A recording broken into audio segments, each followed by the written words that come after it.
السلام عليكم ورحمة الله تعالى وبركاته. مرحبا بكم متابعينا على قناتنا الحروق تي في.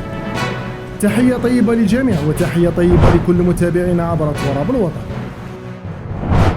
إذا مشاهدينا الكرام، ترتقب مصلحة الأرصاد الجوية خلال يوم الاثنين الموافق 23 من جونفي أجواء غائمة بإذن الله على أغلب الولايات الشمالية، مرفوقة بتساقط بعض الأمطار المتفرقة بإذن الله خاصة على الولايات الشمالية الوسطى، وكذلك تساقط الثلوج على المرتفعات الداخلية التي يزيد علوها عن 700 متر خاصة على الولايات الداخلية الوسطى والغربية.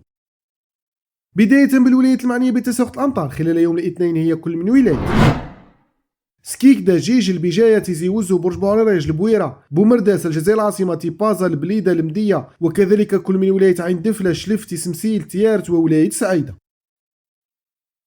كما ستكون ثلوج حاضرة بإذن الله على المرتفعات الداخلية التي يزيد علوها عن 700 متر ابتداء من أمسية يوم الاثنين بإذن الله، والتي ستميز كل من ولاية سعيدة، تسمسيل، تيارت، بوسعادة، المدية، البليدة، تيزي وزو، البويرة، برج بوعريريج، سطيف، وولاية باتنا.